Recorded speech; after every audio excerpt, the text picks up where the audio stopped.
ঈসা নবী ডাকতে বলেন, ভাই এই পাথরের মধ্যে কত বছর হইল আসো? লোকটা ডাক দেখা, ঈসা পয়গম্বর, এই পাথরের মধ্যে আমি 40 বছর যাবত আছি। 40 বছর যাবত এই পাথরের মধ্যে আমি আমার মালিকের পায়ে কুদরতি পায়ে সেজদা দেই। ঈসা পয়গম্বর ডাক দেয়া বলে, ভাইরা পাথরের মধ্যে থাকেন, পাথরের মধ্যে দিন রাত কেমনে বোঝেন? কিভাবে আপনার খাবারের ব্যবস্থা হয় আমার বড় জানতে ইচ্ছা করে। ঈসা পয়গম্বরকে ডাক দেয়া বলে, পয়গম্বর আমি যখন পাথরের মধ্যে থাকি দিন আমি এইভাবে বুঝতে পারি, যখন দিনের বেলায় সূর্য উদিত হয় আমার পাথরটা পুরা সাদা হয়ে যায়। দিন পুরে যখন রাত্রি আসে আল্লাহর কুদরতে পাথরটা কালো হয়ে যায়। পাথর সাদা হইলে আমি বুঝি এখন দিন হয়ে গেছে, পাথর যখন কালো হয় আমি বুঝিনি এখন রাত্রি হয়ে গেছে। ভাই পাথরের মধ্যে কেমনে খাবারের ব্যবস্থা হয়? লোকটা ডাক দেখা, ঈসা পয়গম্বর আমার পেটের মধ্যে যখন ক্ষুধা আসে আল্লাহর কুদরতি আমার ক্ষুধা লাগতে দেরি হয়, এই পাথরের মধ্যে অটোমেটিকলি একটা গাছ তৈরি হয়ে যায়। গাছ তৈরি হইতে দেরি করে, ওই গাছে বিভিন্ন রকমের ফল আসতে দেরি করে না। আমি সেই গাছের ফলগুলা সিরা সিরা খাই আর মালিকের কুদরতি পায়ে সেজদা দেই। সুবহানাল্লাহ। ঈসা পয়গম্বর ডাকতে বলে, মালিক আমি জামানার পয়গম্বর, পয়গম্বর হওয়ার পরেও আমি এত ইজ্জত মর্যাদা পাই নাই। এই ব্যক্তির আমল দেখে আমার যে বড় হিংসা হয়। আমি পয়গম্বর না হয়ে যদি এই ব্যক্তি হইতাম তবু আমি নিজেকে ধন্য মনে করতাম। চিল্লা কন্যা মারহাবা। আল্লাহ ডাক দেখো, ঈসা রে ও জামানার পয়গম্বর, আমি কি এর চাইতে আর সাহায্য কোনো কথা তোমারে শোনাবনি? ঈসা পয়গম্বর ডাক দেয়া বলে, মালিক যে আর চার্যর কথা আমারে শোনাইলা, এই কথা শুনেই তো আমি পাগল হয়ে গেছি। আমার মন যে চায় নবুয়তগিরি বাদ দিয়ে ওই ব্যক্তির মতো আমি নিজে হয়ে যাই। চিল্লা কন্যা মারহাবা। আল্লাহ ডাক দেয়া বলেন, ঈসা পয়গম্বর এই ব্যক্তিটা 40 বছর পাথরের মধ্যে ইবাদত করে।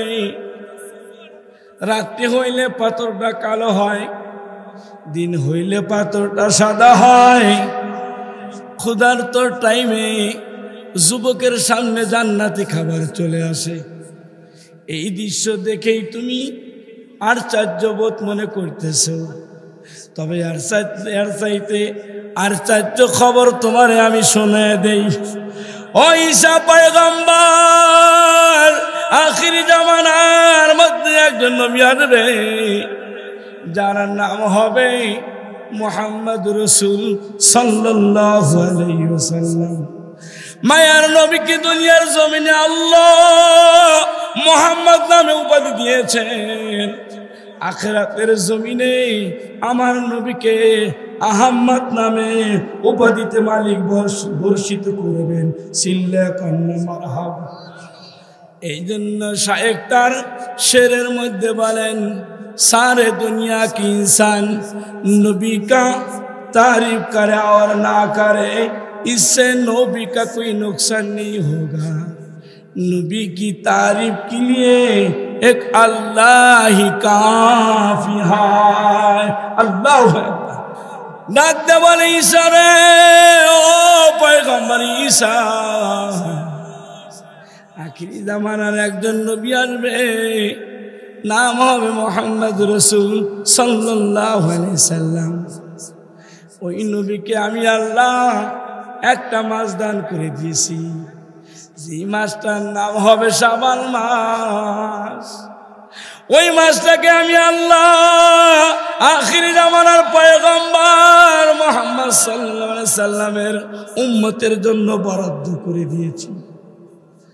মায়ার পয়গম্বরের উম্মত যদি 14 শাবানের রাত্রিতে 2 রাকাত নফল নামাজ পড়ে, আমি আল্লাহ রাব্বুল আলামিন এই ব্যক্তি পাথরের মধ্যে থাইকা 40 বছর পাথরের মধ্যে থাইকা যতটুকু নেকি অর্জন করেছে, উম্মতি মুহাম্মাদের সন্তান যদি শাবানের রাতে 2 রাকাত নামাজ পড়ে, আমি আল্লাহ এই ব্যক্তির চাইতে 40 বছর ইবাদতকারী ব্যক্তির চাইতে কি দান করব।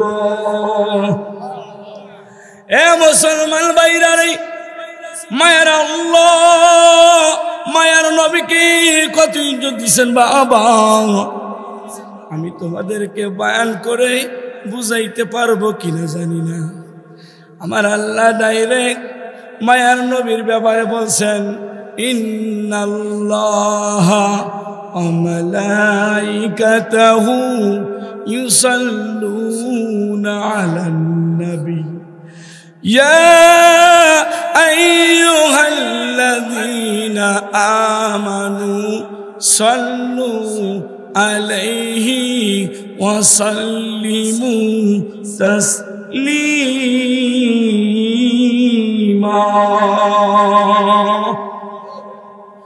আল্লাহ বলেন, দুনিয়ার মানুষ, আমি মায়ার আল্লাহ হইয়া তোমাদের কাছে দরখাস্ত রাখলাম, আমি আমার নবীর জন্য, শুধু আমি নয়, আমার যত ফেরেশতারা আছে, এই আখিরি জামানার পয়গম্বর নবীর মঙ্গল কামনা করে।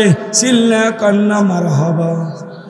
আল্লাহ ডাকতে বলেন, দুনিয়ার মানুষ শোনো, আমি আমার ফেরেশতারা এই নবীর মঙ্গল কামনা করি। সুতরাং তোমরা যারা মুমিন বান্দা আছো, তোমাদের কাছে আমার অনুরোধ রইল, তোমরাও আমি নবীর জন্য মঙ্গল কামনা করবা। চিল্লা কন্না মারহাবা। বাজান রে আমার, মায়ের নবীর ইজ্জত, মায়ের নবীর মর্যাদা অনেক বেশি, কথা কন ঠিক কিনা?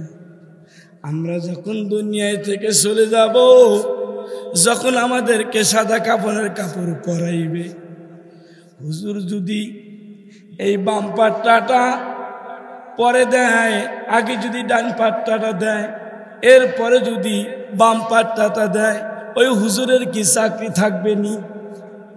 আগে এই ডান পাট্টা দিছে, তারপরে বাম পাট্টা দিছে, তাহলে কি হুজুরের চাকরি রাখবেন?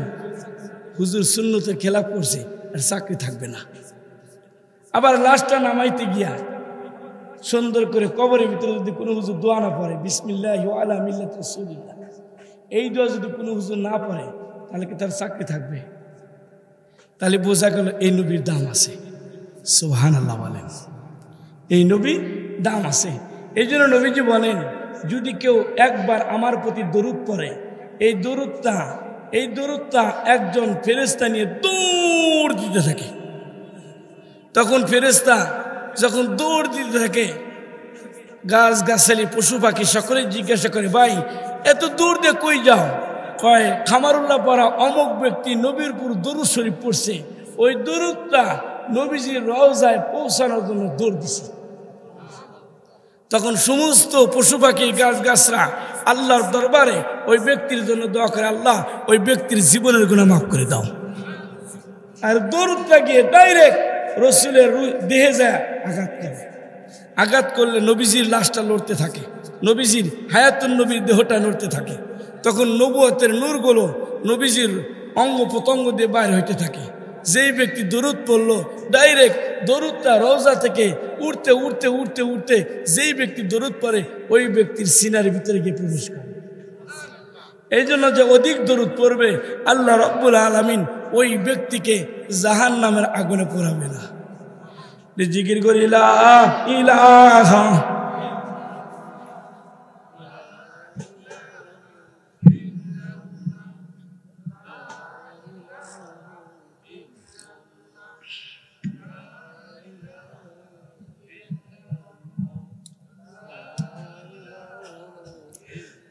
লা ইলাহা ইল্লাল্লাহু মুহাম্মাদুর রাসূলুল্লাহ সাল্লাল্লাহু। আমরা দরুদের আমল করব ইনশাআল্লাহ, কথা বল করব ইনশাআল্লাহ, যখনই সময় পাবো সাল্লাল্লাহু আলা মুহাম্মদ সাল্লাল্লাহু আলাইহি ওয়াসাল্লাম। কারণ হাদিসের ভিতরে আসছে যেই মোনাজাতের শুরুতে দরুদ পড়া হয় না, সেই দরুদ, সেই মোনাজাত, সেই দোয়া আসমান এবং জমিনের মাঝখানে ঝুলতে থাকে। যখন মানুষটা দরুদ পড়ে দোয়া করে আল্লাহ ডাইরেক্টলি সেই দোয়াকে কবুল করে। সুবহানাল্লাহ, দরুদের এত মর্যাদা। এই জন্য আল্লামা শিবলি রহমাতুল্লাহ আলাইহি বাইতুল্লাহর তওয়াবে, বাইতুল্লাহর চত্বরে তওয়াব করতেছে। এই যুবক, বাইতুল্লাহর চত্বরে তওয়াব করস, তোরে শুধু খালি বারে বারে দেখি দরুদ ইব্রাহিম পড়স, অন্য কোনো দোয়া পড়স না। রুকনি ইয়ামানি থেকে তো রব্বানা আতিনা ফিদ দুনিয়া হাসানাতাও ওয়া ফিল আখিরা হাসানাতাও ওয়া কিনা আযাবান নার, এটা পড়া লাগে। তুই তো এটা পড়স না, খালি দেখি দরুদ শরীফ পড়স। কয় হুজুর, আমি দরুদে যত মজা পাচ্ছি, যত উপকারিতা পাচ্ছি, এত উপকারিতা অন্য কোনো আমলে পাই নাই।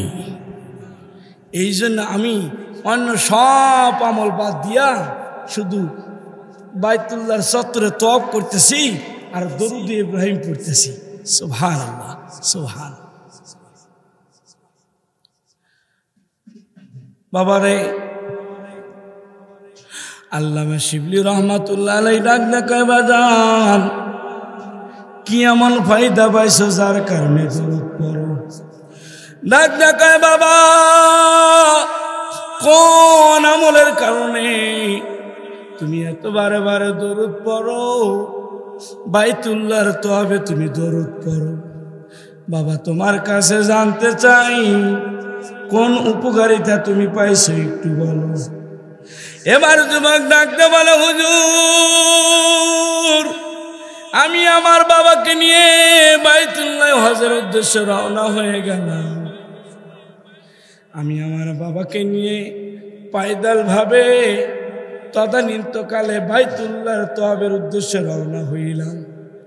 হজের মৌসুমে হজে যাব, আমি আমার বাবাকে সঙ্গে নিয়ে রওনা করলাম। যাইতে যাইতে যখন বাগদাদের মধ্যে গেলাম, হঠাৎ করে আমার বাবা অসুস্থ হয়ে গেল, জ্বরে আক্রান্ত হয়ে গেল। বাবার দিকে তাকায় দেখি বাবার অবস্থা বেশি ভালো না। বাবা হাঁটতে পারে না। বাবা শুধু ডাক না কয়, বেটা, আমি তো হাঁটতে পারতেছি না, আমি বুঝি বাইতুল্লাহর চত্বরে যাইতে পারবো না। বেটা, আমার মালিক বুঝি আমার হজ কবুল করবে না। বাবা চোখের পানি ছেড়ে দিয়ে কান্দে। বেটা ডাক দেয়া কয়, বাবা টেনশন করিও না, যে আল্লাহ তোমারে বাইতুল্লাহর দিকে বের করেছে, আল্লাহ অবশ্যই তোমার হজটা কবুল করবে। চিল্লা কন্যা মারহাবা। ডাক দেয়া কয়, বেটা, আমার অবস্থা এমন হয়ে গেছে, আমি তো হাঁটতে পারতেছি না, শরীরটা বড় ক্লান্ত হয়ে গেছে। বেটা, তোমার কাছে অনুরোধ করি, আমার একটু সয়া দাও, আমার মাথার মধ্যে একটু পানি দাও, আমার শরীরটার একবারের জন্য পানি দ্বারা সুন্দর করে ভিজিয়ে দাও। সন্তান বলেন, বাবার মাথায় পানি দিলাম, পুরা শরীরটারে পানি দ্বারা ধুয়ে দিলাম। আমি দেখতেছিলাম বাবা একটু সুস্থ হয়ে গেলেন। মনে মনে চিন্তা করলাম একটু পরে বাবাকে নিয়ে রওনা করব। একটু সময় যখন অতিবাহিত হয়ে গেল, হঠাৎ করে দেখি আমার বাবার শরীরে আবার জ্বর চলে আইছে। মাথার মধ্যে হাত দিয়ে দেখি বাবার মাথায় হাত রাখা বড় কষ্ট। এমন শরীরটা জ্বরে আক্রান্ত করেছে, পুরা শরীরটা গরম হয়ে গেছে, মাথায় হাত দিয়ে হাত রাখা যায় না। বাবারে জিগাইলাম, বাবা তোমার কি বড় কষ্ট হয়নি বাবা? বাবা আমার দিকে তাকায়া বলে, বেটা এমন শরীরে আমার জ্বর হয়েছে, আমি মনে হয় বাঁচবো না, আল্লাহ বুঝি আমারে বাইতুল্লাহ নেবে না। সন্তান ডাকতে বলে, বাবা টেনশন নাই, আমি বেটা আছি, তোমাকে ধরে আমি বাইতুল্লাহর চত্বরে নেব। বাবা কয়, বাবা ডাকতে কয়, বেটা মিথ্যা সান্ত্বনা আমারে দিস না, ক্রমান্বয়ে আমার জ্বর বেড়ে চলছে, আমার অবস্থা বুঝি ভালো না। ডাকতে কয়, বেটা রে আমারে সুন্দর করে ওযু করাইয়া দে। সুন্দর করে সন্তান বাবারে ওযু করাইয়া দিলেন। বাবা 2 রাকাত নামাজ পড়ে মুখে আল্লাহ আল্লাহ জিকির করে শুয়ে গেলেন। আল্লাহ আল্লাহ জিকির করে যুবক তাকায় দেখে বাবার জবানটা জিকির থেকে বন্ধ হয়ে গেছে। যুবক বলে, বাবা তুমি কেন জিকির বন্ধ করলা? বাবা একটু তোমার সন্তানের দিকে তাকায় দেখো। যুবক বলে, দেখলাম বাবা তাকায় না, বাবা চিরজন্মের মতো দুনিয়ার জমিন থেকে বিদায় হয়ে গেছে। মানুষ মারা যাবে এটা আর সাহায্যের কিছু নয়, কেননা জন্ম যে নিছে সে অবশ্যই দুনিয়ার জমিন থেকে বিদায় হবে। কথা বলেন ঠিক কিনা? হে মুসলমান ভাইয়েরা, যুবক ডাকতে বলেন, বাবা মারা গেল আমার কোনো দুঃখ নাই, কারণ সফর অবস্থায় মারা গেছে। আল্লাহর পয়গম্বর বলেন, সফরকারীর ইবাদত আল্লাহর দরবারে কবুল। সফর অবস্থায় মারা গেছে, কোনো কিছু খাইতে পারে নাই, আল্লাহ হয়তো বাবাকে ইজ্জতের উচ্চ শিখরে পৌঁছাইবে। চিল্লা কন্যা মারহাবা। এইটা ভাবতেছিলাম, হঠাৎ করে বাবার দিকে তাকাইছি। তাকায় দেখি বাবার চেহারাটা মানুষের চেহারা নাই, বাবার চেহারাটা অটোমেটিকলি চেহারাটা শুকরের আকৃতি হয়ে গেছে। আমি আমার চোখে পানি চলে আসলো। আমি এই খবরটা, বাবার মৃত্যুর খবরটা গ্রামবাসীকে কেমনে দেব? বাগদাদের লোকদের কাছে যদি খবর দেই, লোকেরা আমার বাবাকে দেখে দুরু দুরু সিসি করবে। তোর বাবা কত খারাপ ছিল যে হজের সফরে করতে গিয়া রাস্তার মাঝখানে মারা যায়। রাস্তার মাঝখানে মারা গেছে ভালো কথা, কিন্তু চেহারা নাই। তোমার বাবার চেহারাটা শুকরের আকৃতি হয়ে গেছে। বোঝা গেল তোমার বাবা দুনিয়ার জমিনে একজন ঘৃণিত লোক ছিল। চিল্লা কন্যা নাউজুবিল্লাহ। যুবক চোখের পানি ছেড়ে দিয়ে কান্দে, ডাক দিয়ে বলে, মালিক আমি কার কাছে আমার বাবার মৃত্যুর কথা বলবো? কারণ যেই ব্যক্তি আমার বাবার লাশ দেখবে, বাবার লাশ দেখে বাবার মুখের দিকে থুতু নিক্ষেপ করবে। আমি বাবার লাশ কাউকে দেখাইতে পারবো না, কি করব উপায় খুঁজে পাইতেছি না। যুবক বলে, হঠাৎ করে আমি মাথাটা হাঁটুর উপর দিয়া বাবার চেহারা দেখতেছি আর কান্না করতেছি। হঠাৎ করে অটোমেটিকলি আমার চোখের মধ্যে ঘুম চলিয়ে আসলো। যখন চোখে ঘুম শুনিয়ে আসছে আমি ঘুমের ঘরে চলে গেছি। সুবহানাল্লাহ। যেই মুহূর্তে আমি ঘুমের ঘরে চলে গেলাম, হাঁটুর সাথে মাথাটা ঠেকাইয়া ঘুমাইতেছি, ঘুমে আমি বিভোর হয়ে গেছি। হঠাৎ একটু পরে ঘুমের মধ্যেই, ঘুম তো আমার চলতেছে, ঘুমের মধ্যেই আমি স্বপ্নে দেখলাম একজন ব্যক্তি আমার বাবার পাশে দাঁড়ায় গেল। সুবহানাল্লাহ। আমি ঘুমের মধ্যেই বলতেছি, কে? আমার বাবা মারা গেছে, দুনিয়ার কাউরে আমি খবর দেই নাই। আপনার পরিচয় কি? আপনি কোথায় থেকে আসছেন? আপনার পরিচয়টা একটু দিবেননি? যুবক বলে, আমি যখন ব্যক্তিটাকে এই কথা বললাম, কারণ ব্যক্তির এমন চেহারা, যেই চেহারা কোনোদিন কোন চোখ দেখে নাই, যেই চোখটা এই ব্যক্তিকে দেখছে ওই চোখের জন্য আল্লাহর জাহান্নাম হারাম হয়ে গেছে। চিল্লা কন্যা মারহাবা। যুবক ডাকতে বলে, কে? আপনার পরিচয় কি? আমার এই মুসিবতের সময় কোথায় থেকে আপনি আসলেন? একটু পরিচয় আমারে দেন। এবার লোকটা আমারে ডাকতে বলে, বেটা তুমি কি আমারে চেনো নাই? আমি হলাম উম্মতের কান্ডারি, আমি হলাম উম্মতের দরদি নবী, যাকে আল্লাহ রাব্বুল আলামিন দুনিয়ার জমিনে সকলের জন্য রহমত বানায় পাঠাইছে। চিল্লা কন্যা মারহাবা। ওমা আরসালনাকা ইল্লা রাহমাতাল লিল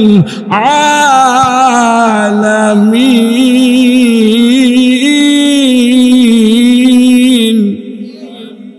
যাকে আল্লাহ দুনিয়ার জমিনে রহমত বানায় পাঠাইছেন। আমি আখিরি জামানার পয়গম্বর, আমার নাম হলো মুহাম্মদুর রাসূলুল্লাহ সাল্লাল্লাহু আলাইহি ওয়াসাল্লাম। যুবক যখন এই কথাটা শুনছেন, যুবক ঘুমের ঘরেই নবীজির হাত মোবারক দেখে হাত মোবারকটা ধইরা চুমা লাগাই দিছেন। সুবহানাল্লাহ বলেন। যুবক বলেন, নবীজি যখন নবীর পরিচয় দিল, আমি জিগাইলাম, মায়ার নবী আপনি কোথায় থেকে কিভাবে এখানে আসলেন? কে খবর দিছে? কয়, তুমি একটা কথা শোনো, তোমার বাবা প্রত্যেক দিন ঘুমানোর আগে 300 বার করে আমি নবীর প্রতি দরুদ পড়তো। চিল্লা কান্না মারহাবা। তোমার বাবা প্রত্যেক দিন এশারের নামাজ পড়ার পর ঘুমানোর পূর্ব দিয়ে 300 বার করে দরুদ পড়েছে। তোমার বাবার দরুদ নেওয়ার জন্য আল্লাহ একটা ফেরেশতা নিয়োগ করছিল। প্রত্যেক দিন এশারের নামাজের পর ওই ফেরেশতা তোমার বাবা যে দরুদ পড়ে সেই দরুদটা আমি রসুলকে পৌঁছে দেয়। কিন্তু আজকে আমি দেখলাম, আমি হায়াতুন নবী রওজায় দেখলাম, আজকে আমার কাছে তোমার বাবার দরুদ আসে নাই। আমি মায়ার নবী, হায়াতুন নবী, উম্মতের কান্ডারি, মালিকের কাছে জিগাইলাম, ওগো মায়ার মালিক, আমার একটা উম্মত প্রত্যেক দিন এশার নামাজ পড়ে 300 বার করে দরুদ পড়তো। আজকে রাত্রি গভীর হয়ে যায়, আমার সেই উম্মত তো দরুদ পাঠায় না। তোমার রহমতের ফেরেশতারা, তোমার রহমতের ফেরেশতা সেই দরুদ তো আমার কাছে পৌঁছায় দেয় না। মালিক জানায় দিলেন, মায়ার নবী, ও উম্মতের দরদি নবী, তোমার একটু খবর শোনাই, সেই ব্যক্তি তোমার প্রতি প্রত্যেক দিন 300 বার করে দরুদ পড়তো, ওই ব্যক্তি আজকে দিনে দুনিয়ার জমিন থেকে বিদায় হয়ে গেছে, যার কারণে আজকে দরুদ সে পড়তেও পারে নাই, দরুদের নেকি তোমার কাছে আসে নাই, দরুদ তোমার কাছে আসে নাই। চিল্লা কান্না মারহাবা। বলে ও মায়ের নবী, আজকে দরুদ পড়ে নাই, যার কারণে ওই ফেরেশতা তোমার কাছে দরুদ নিয়ে যায় নাই। আমি আমার মালিককে জানাইলাম, মায়ার আল্লাহ, আমি আমার ওই উম্মতকে একটু দেখতে চাই।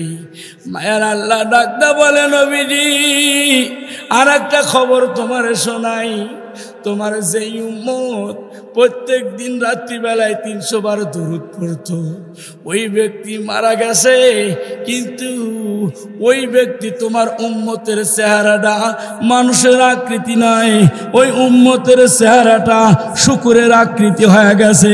চিল্লা কান্না নাউজুবিল্লাহ।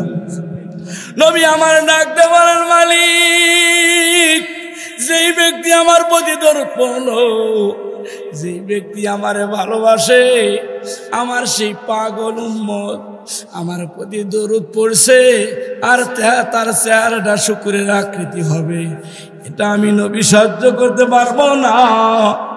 আমি নবী, যেহেতু আপনি আমার জন্য পাগল, কন্যা সুবহানাল্লাহ। মায়ের নবী বলেন, আল্লাহ আমার এত মহব্বত করে, এত ভালোবাসে, আল্লাহ আমার ভালোবাসা দেখাইতে গিয়া আমার নামটা রাখছে হাবিবুল্লাহ। ইব্রাহিম পয়গম্বরের ভালোবাসা দেখে মুগ্ধ হয়ে আল্লাহ তার নাম দিছে খলিলুল্লাহ। চিল্লা কান্না মারহাবা। ইবনে কাসির আলা বলেন, হাবিবুল্লাহ বলা হয় কাকে? তোমরা শোনো, খলিলুল্লাহ বলা হয় কাকে? তোমরা আমার কিতাব তাফসীরে ইবনে কাসির থেকে শোনো। আমি ইবনে কাসিরের মধ্যে হাবিবুল্লাহ আর খলিলুল্লাহর ব্যাখ্যা করেছি। হাবিবুল্লাহ বলা হয় তাকে যেই ব্যক্তির জন্য আল্লাহ সব করতে পারে। চিল্লা কান্না মারহাবা। আর খলিলুল্লাহ বলা হয় তাকে যেই ব্যক্তি আল্লাহর জন্য সব করতে পারে। কান্না মারহাবা। আমি আল্লাহ, আপনি মুহাম্মদ রাসূল সাল্লাল্লাহু আলাইহি সাল্লামের জন্য সব কিছু করতে পারি। আপনি কি চান আমার কাছে বলেন। নবী আমার ডাকতে বলে, মালিক, আমার দিলে বড় তামান্না, আমি মদিনায় থেকে, আমার রওজাই থেকে ওই ব্যক্তিকে দেখার জন্য বাগদাদের জমিনে আমি যাব। আল্লাহ কয়, বন্ধু চাইছেন, আমি অনুমতি দিলাম। নবীজি বলেন, আল্লাহর কুদরতি ইশারায় আমি বাগদাদের জমিনে চলে গেলাম। সুবহানাল্লাহ বলেন। কয়, তোমার বাবার কাছে আমি চলে আসলাম। এখন বাবা টেনশন নাই, আমি যেহেতু আছি বাবা টেনশন নাই। যুবক বলেন, মায়ার নবী তার ডান হাতখানা যখন আমার বাবার চেহারার উপর দিয়া ঘুরাইয়া দিল, হাত ঘুরাইতে দেরি করছে, আমার বাবার চেহারার দিকে তাকায় দেখি 14 তারিখের পূর্ণিমার চাইতে বেশি আলোকিত হয়ে গেছে। চিল্লা কান্না মারহাবা। স্বপ্ন যুগে এই দৃশ্যটা দেখলাম। বাবার চেহারা 14 তারিখের পূর্ণিমার চাইতে সুন্দর হয়ে গেল। এই কাজটা করার পরে মায়ার নবী বিদায় নিয়ে গেলেন। আমার ঘুমটা ভেঙে গেল। আমি বাবার চেহারার দিকে তাকায় দেখি, স্বপ্নে যেই চেহারা দেখছি সেই চেহারাটা রয়ে গেছে 14 তারিখের পূর্ণিমার চাঁদ আমার বাবার চেহারার কাছে হার মেনে গেছে। চিল্লা কান্না মারহাবা। আল্লামা শিবলি রহমাতুল্লাহ আলাইহি এই স্বপ্নের ঘটনা হওয়ার পরে আমি এখন চিন্তায় পড়ে গেলাম। এখন আমি কি করব? এখন আমার বাবাকে ধোয়া, কাফনের কাপড় পরাইয়া আমি আমার বাবাকে কবরে দাফন করে দিব। চিল্লা কান্না মারহাবা। যুবক বলেন এই চিন্তা করতে করতে সবে মাত্র দাঁড়াইছি, তাকায় দেখি চতুর সাইড দিয়ে লোকজনের ভিড় পড়ে গেছে। আমি বললাম ভাইজান, আমি তো আপনাদেরকে খবর দেই নাই, আপনারা আমার বাবার লাশে কেন ভিড় জমায়ে দিলেন? কোত্থেকে আসছেন আপনারা? এবার লোকেরা ডাক দেখায়, যুবক আজকে রাত্রিবেলায় কে যেন আমাদের ঘরের সামনে দিয়ে বয়ান করে যাইতেছে, বাগদাদের অমুক জায়গায় এক ব্যক্তি মারা গেছে, ওই ব্যক্তির জানাজায় যারা শরীক হবে আল্লাহ রাব্বুল আলামিন তাদের জীবনের গুনাহ মাফ করিয়া বিনে হিসাবে জান্নাত দান করে দিবে। এই কথা শোনার পর আমরা বাগদাদের লোকেরা ঘুমাই নাই, দলে দলে তোমার বাবাকে দেখার জন্য চলে আসি। বাবা, তোমাদেরকে এই ঘটনার মাধ্যমে বোঝাইতে যাচ্ছি, আজকে শতকরা 92% মুসলমানের রাষ্ট্রে এখনো অনেক নাস্তিক দেখা যায় মায়ার নবীর বিরুদ্ধে কথা বলে। কথা বলেন ঠিক কিনা? এ নাস্তিকের বাচ্চারা, মায়ার নবীকে চেনোস না? আমার নবী এমন দামি নবী যার ব্যাপারে আমার মাওলা সব কিছু করতে পারে। কথা বলেন ঠিক কিনা? সুতরাং আমরা খামারুল্লাহ পাড়া বাজারের কিনারা বাড়ি থেকে দীপ্ত আওয়াজে বলতে চাই, শতকরা 92% মুসলমানের রাস্তায় কেউ যদি নবীর বিরুদ্ধে কথা বলে, বুকের টাকা রক্ত রাখতে ওই ব্যক্তিকে বাংলার জমিনে থাকতে দেব না, থাকতে দেব না। কথা ঠিক কিনা? তোমরা বুঝেছো যে মুসলমানের রাষ্ট্রে বসবাস করে নবীর বিরুদ্ধে কথা কইব আর চুপ থাকবে, হবে না। তখন ঠিক কিনা? এটা মুসলমানের রাষ্ট্র। এ রাষ্ট্রে আযান দিলে মহিলারা মাথায় কাপড় দিতে বাধ্য হয়। এটা মুসলমানের রাষ্ট্র। এ রাষ্ট্রে কোথায় যদি কেউ টেলিভিশন চালাইতে চায়, ওই টেলিভিশন বাজারজাত করতে চাইলে সেখানে একটা ইসলামী চ্যানেল রাখতে হয়। কতক্ষণ ঠিক কিনা? এটা মুসলমানের রাষ্ট্র। এ রাষ্ট্রে বিমা চালাইতে গেলে ইসলামী বিমা চালাইতে হয়, ইসলামী বিমা রাখতে হয়। কতক্ষণ ঠিক কিনা? এই রাষ্ট্রে থাকতে হলে নারায়ে তাকবীরের আওয়াজ দিয়ে থাকতে হবে। এই রাষ্ট্রে যদি কেউ কোরআনের বিরুদ্ধে কথা বলে, নবীজির বিরুদ্ধে কথা বলে, ওলামায়ে কেরামের বিরুদ্ধে কথা বলে, বুকের টাকা রক্ত দিয়ে বাংলার জমিনকে নাস্তিক মুক্ত করব। কথা বলে ঠিক কিনা?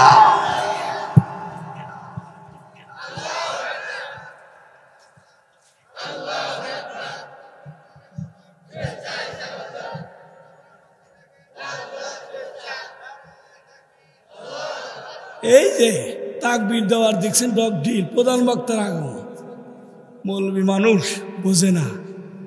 কথা বলেন ঠিক কিনা? খালি নাস্তার মধ্যে খাবার খাওয়া শূন্য।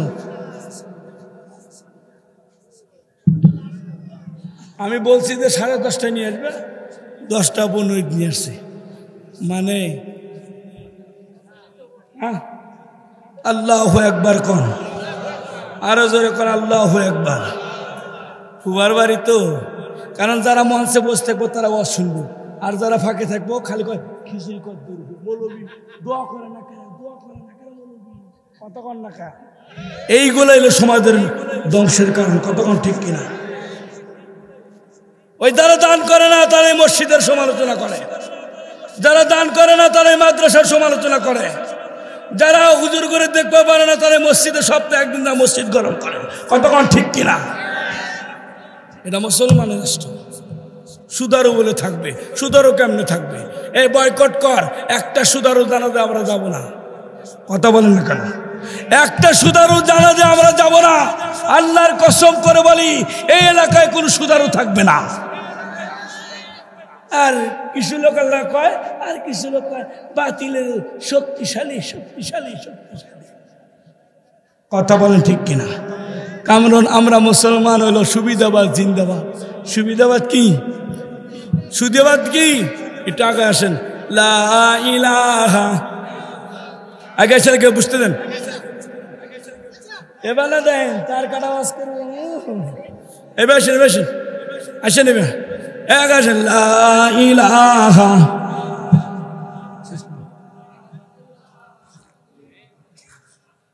লা ইলাহা এক আসেন পরিবেশটা সুন্দর করে দেখে গেছেন আগে আসেন লা ইলাহা জোরে লা ইলাহা লা ইলাহা ইল্লাল্লাহ জোরে লা ইলাহা জোরে লা ইলাহা লা ইলাহা লা ইলাহা ইল্লাল্লাহু মুহাম্মাদুর রাসূলুল্লাহ সাল্লাল্লাহু আলাইহি ওয়াসাল্লাম। এখন প্রধান বক্তা এসে যতই সুর দিয়ে কাজ হবে না, কারণ খিচুড়ি চলে আসলে আর কোনো কাজ হবে না। কতক্ষণ দেখা কি বলেন? এখন আর চলবো না, এখন সবাই সোনামণির দিকে তাকায় আছে, কি টুলটুলা করে চার আছে দেখছেন না? বা এলাকার টাইগার এবার না দেখেন যখন জাহি দিবেন না দেখেন না কি করে, একালে ফাট ফাট করে খালি চলতেছে, ব্যাগ খানি কল যায় সোহানাল্লাহ কম। ও এই যে ইত্যাদি ভাত খেবেন খালি ফোনের পর ফোন, কয় no date no date, date নাই ডেট নাই ডেট নাই, কি কম। আবার এবার না দেন 300 আর কয়শো আর 300 আর আল্লাহু আকবার কর, পাওয়ার আছে বিন্দি মরিস, আল্লাহ কবুল করেন। তবে আমার মাই ডিয়ার দোস্ত, আমার দোস্তের জন্য দোয়া করবেন ইনশাআল্লাহ। আপনারা অনেকেই মনে করতেছেন দোস্ত কি বয়ান করবো, উঠতে আর নেমে যাবেন, দেখেন নে 3 ঘন্টা থাকায় চলুক চলুক চলুক শুট মার। আল্লাহ যেন আমার দোস্তকে কবুল করে। আমি হঠাৎ করে একটু হুজুরদের সম্পর্কে কথা বলতে ফেলছি, এটা আমার মিস্টেক হয়ে গেছে, কারণ বয়ানের টাইম একটু এরকম হয়ে যায়, বুঝেন নাই? আল্লাহ রাস্তা হুজুরদের কাছে ক্ষমা চাই, কারণ আলোচক যারা হয় আলোচনা চলাকালীন তকবির দেওয়া ঠিক নয়, কারণ তার তকবির চলতেছে, কোরআনের আজমত আছে, কথা বলেন না কেন? কোরআনের আজমত কোরআনের তাজমের লক্ষ্যার্থে, যেহেতু প্রত্যেকটি কথার বিনিময় 1 বছর নফল ইবাদতে নেকি দেওয়া হবে। যে বক্তা ওয়াজ করতেছে কোরআনের সম্মানে সাহাবায়ে কেরাম যখন কোরআন তেলাওয়াত করছে বসে গেছে, যখন আল্লাহর কুদরতে আলোচনা হবে তখন বসে যাওয়া, চিল্লাচিল্লি না করা, সুন্দর করে হুজুর কেনে বসা। হুজুর কত বড় আলোচক সবাই চেনে, কতক্ষণ না কথা বলেন। আজিজুল হক সাতক্ষীরা চেনেন না? আমির হামজাক চেনেন না? কি কন? ইলিয়াস রহমান জিয়াদিক চেনেন না? 1 রাত 80,000 কত? আপনারা তো সুবিধাবাদ বন্ধু, ধন্যবাদ। খালি কন মৌলবীরা খালি টাকা কামাই করে রে, রাত 80 টাকা। কি বলেন? মৌলবীরা 3 ঘন্টা ওয়াজ করে 80 টাকা নেয়, 2 ঘন্টা ওয়াজ করে 80 টাকা নেয়, 80,000 টাকা নেয়। আপনি 10 মিনিট ওয়াজ করেছেন, পায়জামা বাতাস বাড়াইব, কথা বলেন না কেন? ওয়াজ করা মাটি কাটার চাইতেও বেশি কষ্ট, কথাটা মনে রেখে। মাটি কাটার চাইতেও কষ্ট বেশি, কতক্ষণ ঠিক কিনা? ওলামায়ে কেরাম টাকা নেয়, এটা কষ্টের টাকা নেয়, পরিশ্রম হিসাবে।